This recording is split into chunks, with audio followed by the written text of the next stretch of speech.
You're listening to ChooseFI Radio. The blueprint for financial independence lives here.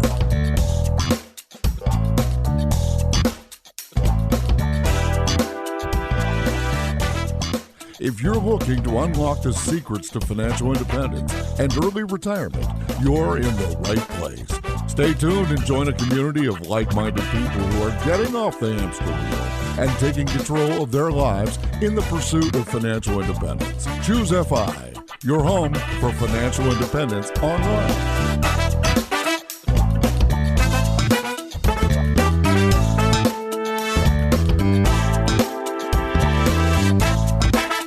We are slowly easing our way back into interviews, and it's a lot of fun to get the chance and the opportunity to do this. And to be honest, as we're approaching our interviews, in light of what's going on in the world, it actually has changed the approach that we're actually taking and the types of content that we're fostering. And one of the things that we're looking at these interviews right now, we're looking at it through the lens of resilience, through the art of the pivot, and through what we believe will best serve our audience right now. And in many cases, maybe that involves retraining, reskilling, retooling. And I think this episode is going to provide all of that and more. We're going to be speaking with Ashley Barnett. She is actually our blog editor-in-chief. She's been with us since 2018, but her story as effectively a self-taught content marketer goes back to 2005. And Brad, I mean, there's so much here.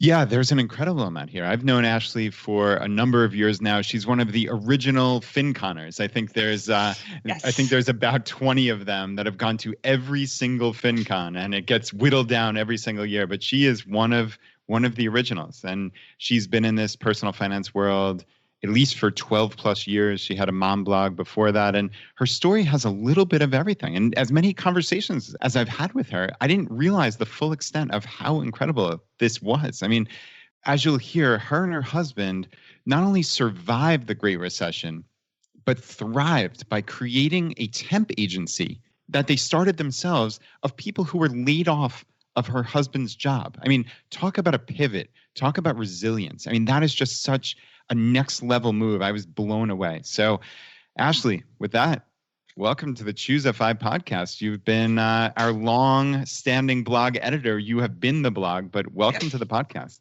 Thank you. Excited to be here. Finally, 2 years. It's overdue. Wow. But to be fair, I did ask you a long time ago and you said, no way, I'm not coming on the show.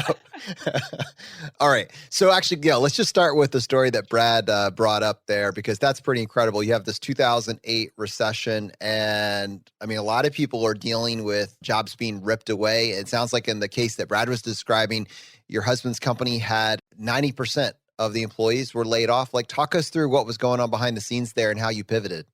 Yeah. So my husband's job, 90% sounds like a lot, but there were only about 8 guys. So it went down to, ended up being 3 guys stayed and didn't get laid off.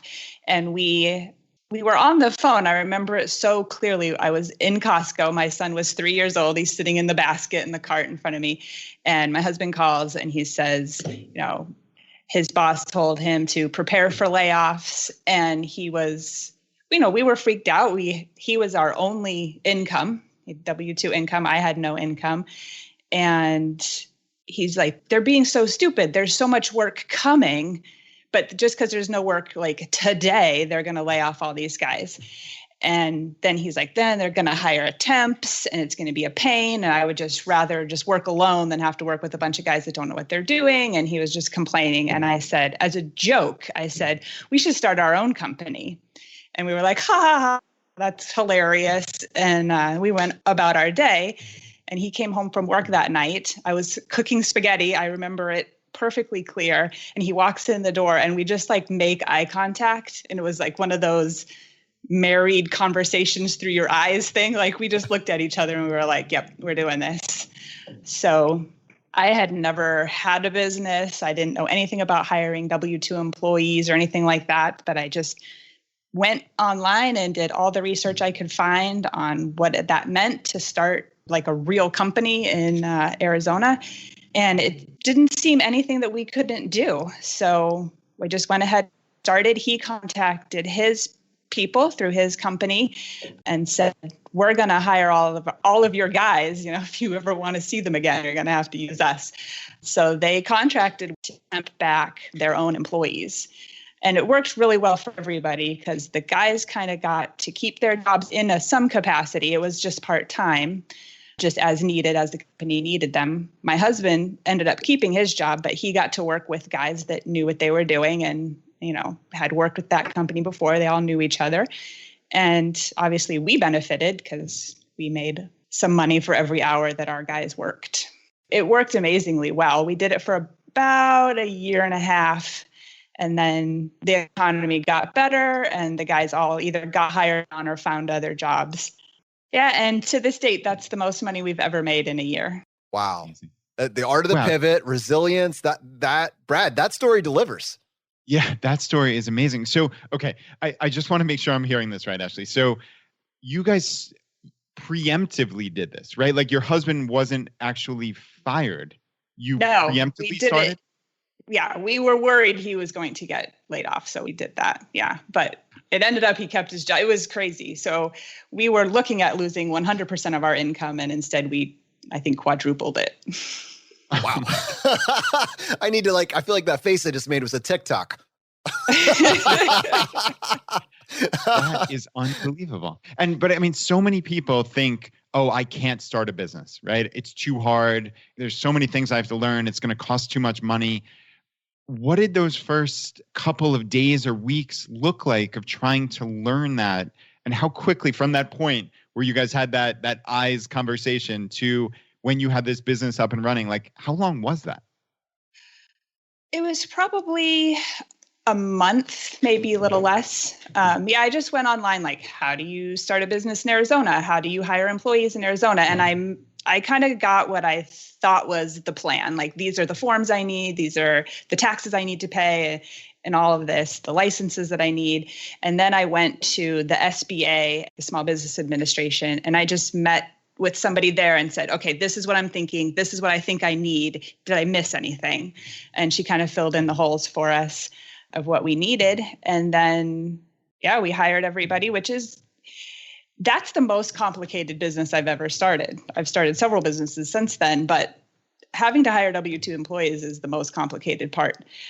And we got the contract actually from the company, and we had negotiated our rates with my husband's direct boss. And when I got the contract, it had the rates like pre-filled in, like as an example, and they were $10 an hour more than I had bid. So I just forgot to change those rates. And so we ended up getting an extra $10 an hour. Well, can I ask you, this is a sidebar. I wasn't expecting to be talking about how to start a temp agency, but you can't not. So what is the billing model for a temp agency? Were you basically making let me preface just a partial understanding here, and I'll give you room to fill it in. I'm assuming your company could not afford the amount of employees and the costs that came with all these employees.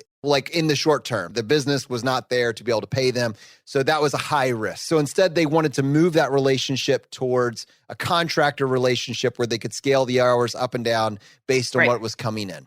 But how did that work for you as a temp agency hiring these? And where did your profit margin come in for handling this, transactional nature of what you were setting up?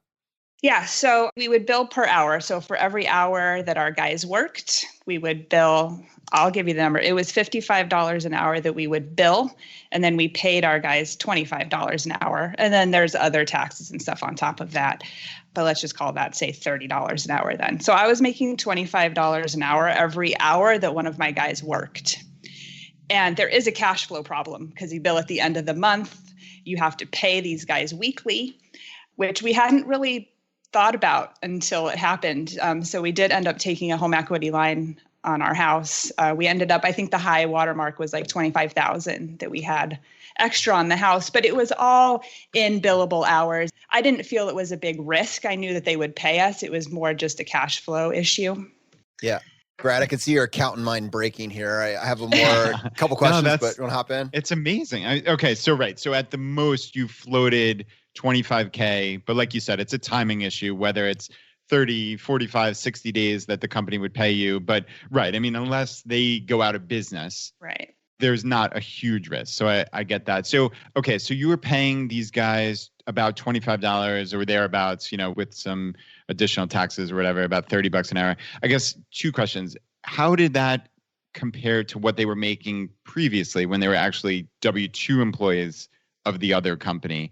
And did you have to pay them benefits, or was it just, like you said, they're W-2 employees? I actually would have thought they would have been 1099 contractors where you're just paying them per hour. But like, how did that work? Were there additional costs that came along with them? There's just the normal payroll costs. We had to have workers' comp and unemployment and that kind of stuff paid the employer portion of their taxes. But we did not provide health insurance or anything like that. And the $25 is about what they were making when they were working, which is where we got that number from.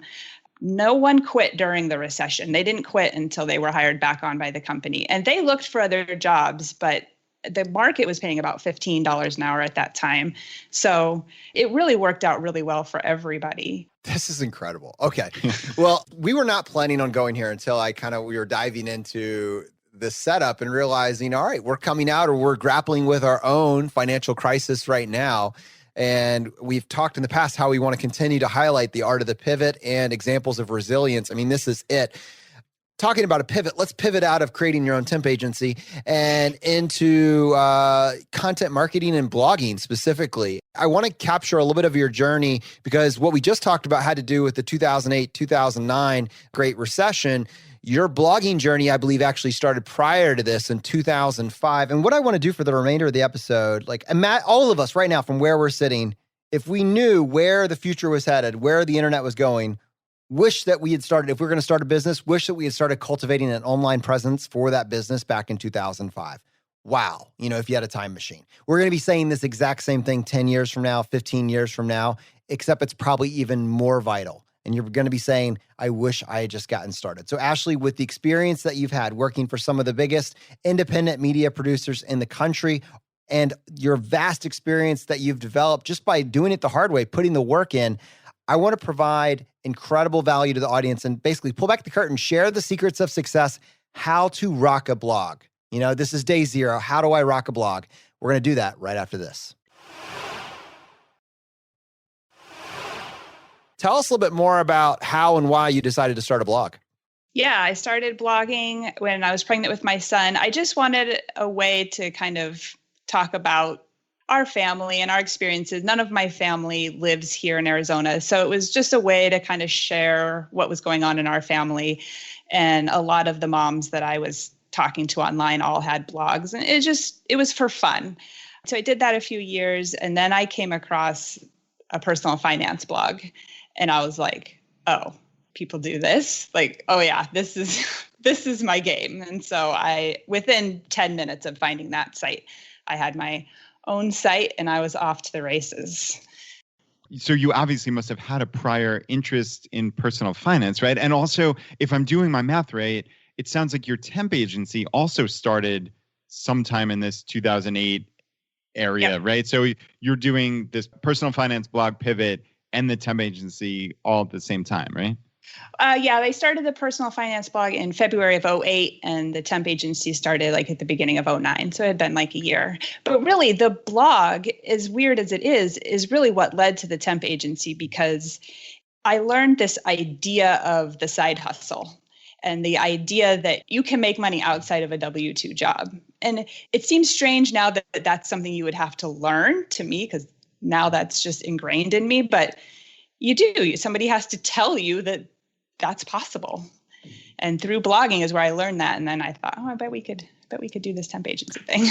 Right. So it was actually asking as a playground for a new skill set, right? And that skill set that you started to develop gave you more confidence to, all right, well, what else could I do? I could start a blog. Could I start a business, et cetera?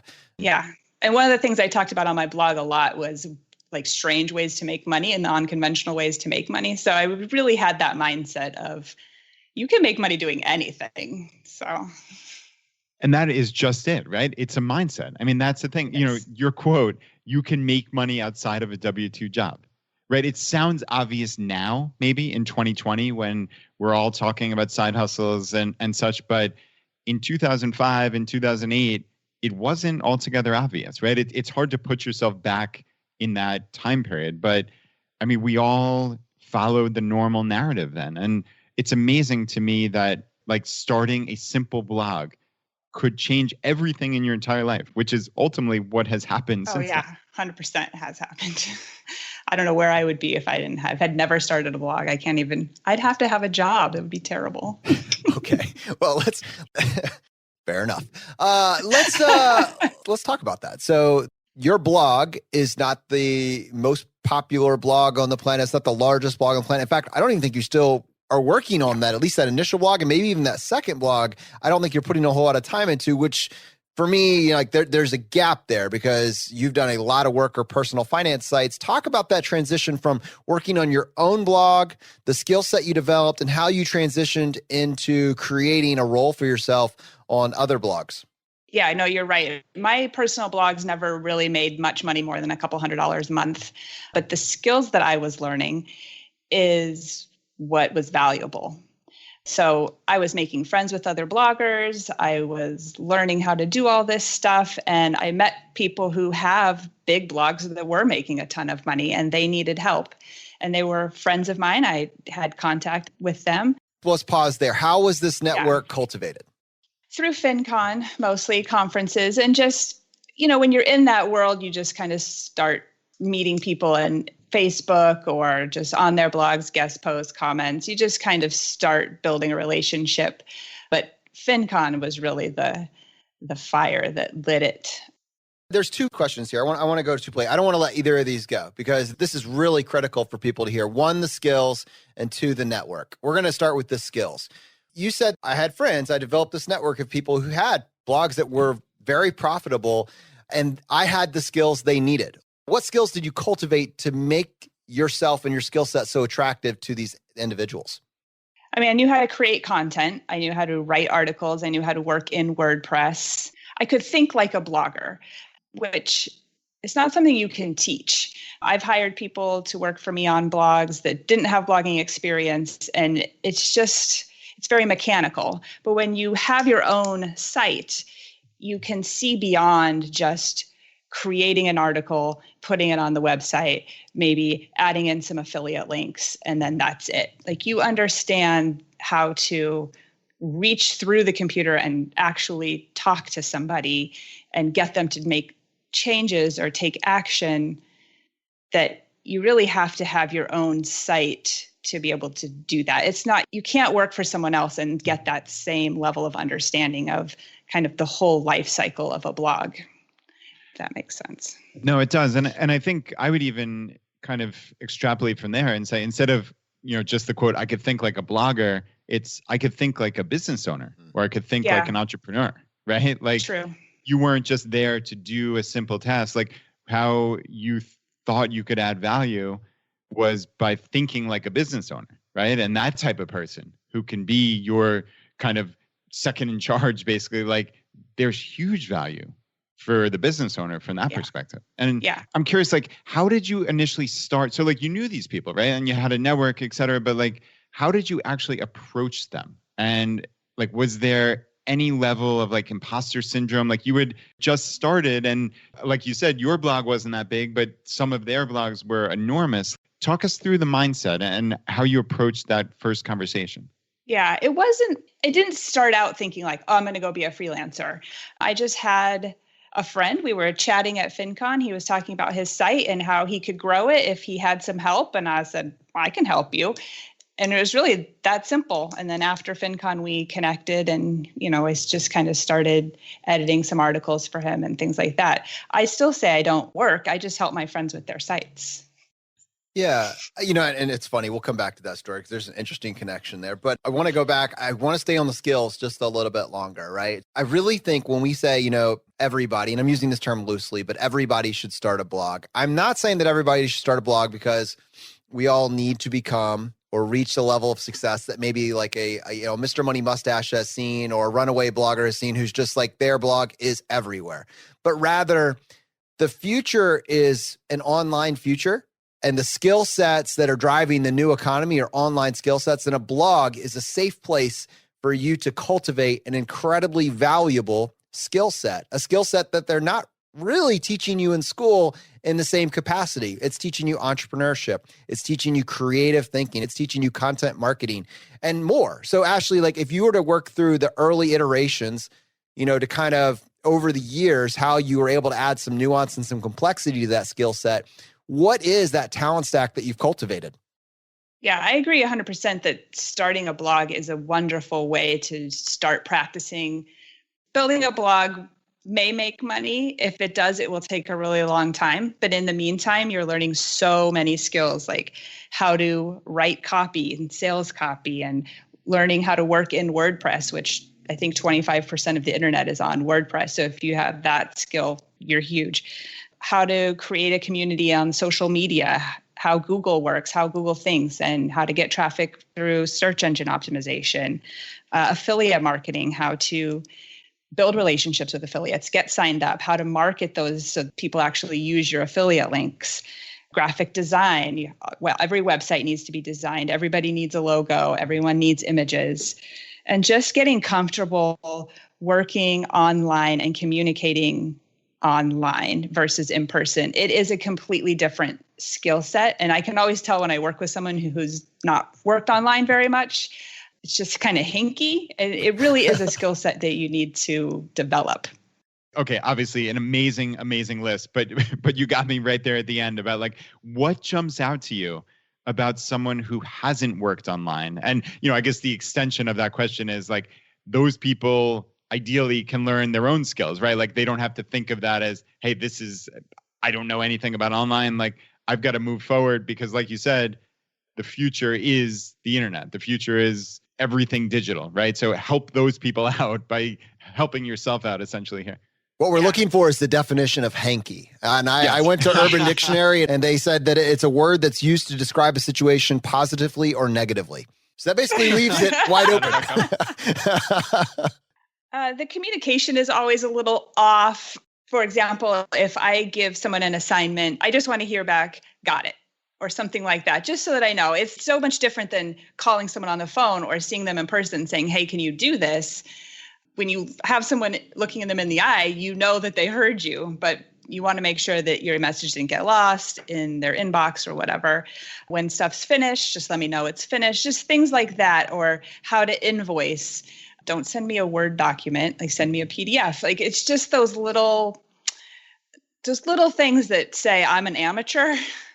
Those are all skills that completely learnable. Absolutely. And the more you do it, obviously, the better you get at it. So maybe Ashley could come up with a list of telltale signs here. That would actually be really valuable, I think. Yeah, I could definitely do that. Okay. Wow. High value coming at you under the deceptive name Hinky. All right. So Ashley, like when you're learning anything, you're kind of swimming around in the dark, trying to figure out what works. And a lot of times you learn from what doesn't work. And over time you iterate that and it gets better over time. There is, though, I mean, if you know where to look, there is a list of things that if you do them a certain way, it will elevate the bar. And you find that a lot of the bloggers and writers and, people in the online space that are writing high quality content, they are following some similar tactics. So let's say you have a list of these. You're a new blogger. You have a new website that you've created. You're starting to cultivate this list and you realize the value of expanding your network, but nobody knows who you are. Like this is effectively maybe day 10, day 20, day 30, you're 1 year and whatever, but you realize at this point, you need to expand your network. Walk me through what that looks like now. And I guess we could do it through the lens of personal finance, which you're obviously much more comfortable with, but maybe even outside of that niche, what does it look like to expand your network and create these opportunities? To just meet other bloggers, to expand your network to other bloggers. Conferences are probably the best way. And really my tip when you go to conferences, even if you're a freelancer looking for work, you've decided you want to be a freelance writer or a web designer or whatever, just go to conferences and just look to make friends. Don't necessarily look for work. If someone says, I'm looking for XYZ, that would be a different story, but just go and meet people, put names to faces, and just kind of start a relationship and then email them when you get home and say, hey, you had mentioned you were looking for a web designer or a freelance writer or whatever. I'd love to talk about that with you. If you can't afford to go to conferences or say people aren't traveling for some reason, there's tons of Facebook groups online for bloggers. I'm in several just for new bloggers, but those are great ways to start talking to bloggers and just getting to know people and asking questions and giving people answers if you can help them with something they're struggling with. And again, that's a great way to get work if you're looking to be a freelancer, is just try to help people, answer people's questions, serve wherever you can, and eventually you'll find a way to get paid for that. Yeah, Ashley, that hits on so many themes that I saw in my own kind of initial stages of creating personal finance blogs. Like, I would agree, conferences are great, but it doesn't have to be limited to conferences. Certainly, I think, back maybe 6 or 7 years ago, like blog commenting was maybe slightly more important, but it seems quaint now. But I became genuine friends with like Carl from 1500 Days and Brandon from Mad Scientist just by commenting on their blogs and then eventually emailing and, like you said, seeing people at FinCon. But a lot of it just starts with being genuine, right? Like, people can tell when you're trying to be that kind of scammy networker. Like, nobody wants to hang out with that person. Nobody wants to help that person. Nobody wants to work with that person, right? Like, so be genuine, I think, is a huge way to start. And then, like you said, provide value. Yeah, social media is a great way to start hanging out with bloggers. Just start by sharing their stuff. If you're on Twitter and you see their stuff, just retweet it or share it on Facebook, give it a like on Instagram, all that stuff. Bloggers pay attention to that because that's how we are growing our site. So if every single time I publish something on Instagram, one particular person always likes it, I'm going to remember that. And if I ever get an email from them, I'm going to say, oh yeah, I know this person. Yeah. Yeah, there's a lot to that. Someone jumps to mind immediately, and probably all three of us know him. It's Josh Overmeyer. He's a great friend of the ChooseFI and FI community and all of tons of personal finance bloggers. And at least at the beginning, he certainly didn't have any of his own blog, but he just became friends with people, and he's just a good human being. And now, I met him at FinCon a couple of years at Camp FI, and he's just a good guy. And it started with just, like you said, just become friends with people online, share their stuff, and just be genuine. I think that's a great example. And I would go to bat for Josh Overmeyer in a heartbeat, right? I love how much time you spend on the one example of Josh Overmeyer, but it's an amazing example, right, Ashley? Yes. Yeah, it's a perfect example. Yeah. That's fantastic. JoshOvermeyer.com. I'll have a link in the show notes for today's episode. Absolutely. I agree with what you're saying. You're right. That is the perfect example of that. So I think it was important just to set some context here for the skill set that you developed, the network that you developed. To add some flavor to that, we actually met at FinCon. It was very much a situation that you described in terms of what she's saying. This is actually true. This is how her network was built. This is how I found Ashley. We've been working with her for 2.5 years. She's the editor-in-chief here at ChooseFI. She's been the blog editor for some of the largest independent blogs in the country.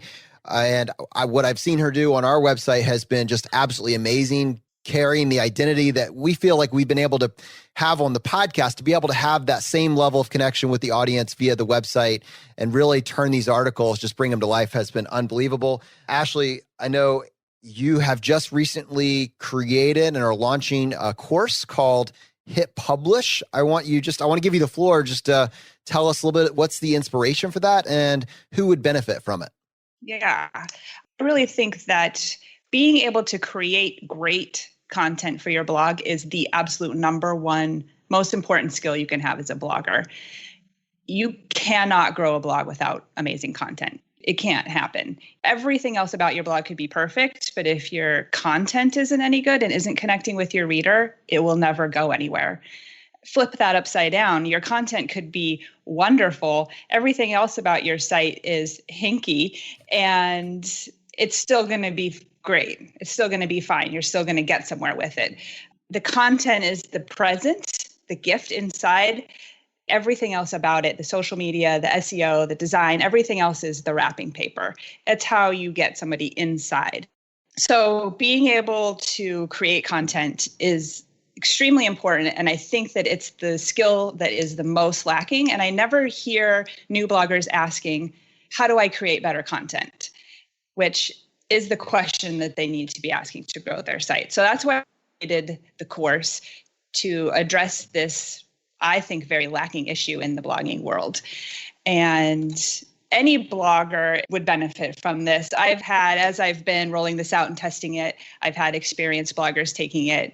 And it's my favorite when I have somebody who's been blogging for 2, 3, 4, 5 years says, I learned so much. I'm like, thank you. That's perfect. So any blogger, I think, would benefit from the course. What about someone who hasn't started their blog yet? The course doesn't go over the mechanics of starting a blog. So it doesn't teach you, how to set up WordPress, how to get your theme on there and things like that. So it does come from the point of somebody who at least has a website on the internet. But Ashley, I mean, that shouldn't be a huge impediment, right? I mean, somebody could actually learn how to start a blog in a day or two. I know we have an amazing resource at ChooseFI.com/blog that walks you through every single step. Yep. But I mean, I was an accountant doing corporate state tax returns, and I learned how to start a blog in like 3 days. So right, yeah. I think, right, the key is creating great content. And honestly, I would not have thought that was a learnable skill. So like, I'd love to hear, what are like the first couple things that you teach people? Because this is massive, right? Like creating the actual content that people want to read, that they're compelled to read, that they're compelled to come back. That is everything with a blog. Yeah, absolutely. So the first thing we do is talk about who your audience is and help you define exactly who your reader is, because you can't connect with everybody on the internet. You're going to have a certain reader that you're looking to help. And then we talk about narrowing your niche. So you end up with, I help blank with blank, right? I help teachers get out of debt, or I help pet owners take better pictures of their pets. Whatever your niche is, whoever you want to help, you need to get it that crystal clear. You also want to find out who your competitors are in that space. And I say competitors, that sounds adversarial. It's not. As we've talked about, other bloggers are going to be your best friends. But you kind of want to understand where your site fits into the internet in your niche. And then we really get into creating content. Defining your reader takeaway is absolutely key to every single article. You want to understand what you want the reader to think or do after they've read your article. And so many articles that I read from new bloggers don't have this. There's no real direction to the article. It's just kind of, here's my personal story, and I hope you get something out of it. But you need to start with the end in mind. And then we talk about SEO and how to use Google to make your article better. Google, if you Google a keyword, it tells you here are the top 10 articles on this topic. You don't need to dig very deeply for that. So you want to read all those, see what they're talking about, and figure out how to make your article better. I give you a bunch of free tools that you can use to do keyword research and what to look for. How do you even know when you found a keyword that's going to be good for you? And then how to use that keyword to make your article better. And then we give them some tips on how to make connections with your reader, how to actually motivate them to take action, whether that be to take your advice or to use your affiliate link. And then we talk about how to actually edit your article. I mentioned a bunch of free tools in there. These are all tools that I actually use. You get my actual editing checklist that I use on every single article, and I give to all of my writers. And all the little things, I call them the razzle dazzle, that you have to put into a blog post to make it unique and really stand out and make it really the best on the internet for that particular topic. I love that. The razzle dazzle course. Yes. So I think this would be actually a lot of fun. I'd love to kind of take an idea from inception to execution. And what I was thinking is, how about you and Brad do a webinar? If you want to be a part of it, you can go to the webinar, register for the webinar. And what if the audience actually voted on like a keyword or an idea or a topic, and we figure out how to apply this method, the razzle dazzle method, to this keyword and create this kind of end to end, see what actually would go into it. First of all, Ashley and Brad, would you be up for that? Totally. Yeah, absolutely. Yeah, let's do it. All right, awesome. And I tell you what, I think, Ashley, I talked to you about this offline. We'll give everybody who attends the webinar a copy of your editing checklist as well. So to our audience, if that interests you, you're listening to this on Monday. We're going to be doing the webinar this week, likely going to be on Thursday. You can register for the webinar at ChooseFI.com/hitpublish, HIT publish. And for those of you, I get this, those of you who could be listening to this 6 months from now, there will be a replay available. Again, just go to ChooseFI.com/hitpublish. Ashley, if someone's listening to this, like one final thought, one final takeaway, one last bit of advice that you would give someone, an aspiring blogger, writer, or someone that's trying to retool or reskill to help make sure that they're future-proof, what would you say? Yeah, now is the time. With the coronavirus, we have seen all kinds of businesses have to take to the internet to make money. I know Brad talked about his CrossFit trainer. You guys talked about that the other day. And she doesn't know how to market her stuff online. She's a CrossFit trainer and she's excellent at it. She needs somebody who is going to come in and help her build a website and figure out all the tech behind it and maybe get some articles out on the internet. There are so many business owners who have now discovered that their businesses are viable online, and every single one of those is going to need help to do that. So these skills just continue to get more and more valuable. So now is definitely the time to, if you have any interest in this, it's time. All right, my friends, I couldn't agree more. Every single business in the country needs to be moving to an online space, one where they don't have to worry about physical proximity. It doesn't mean that you don't have a business that involves physical proximity. It means that your boundaries are that's a perceived limitation that doesn't really exist. Your future involves moving your business online or figuring out a way to scale beyond your zip code. For more information on this webinar or for Ashley's course, to put this skill set in your toolbox, go to ChooseFI.com/hitpublish. One word, ChooseFI.com/hitpublish. All right, my friends, stay tuned. Make sure you're subscribed. We'll see you next time as we continue to go down the road less traveled. You've been listening to ChooseFI Radio Podcast, where we help middle-class America build wealth, one life hack at a time.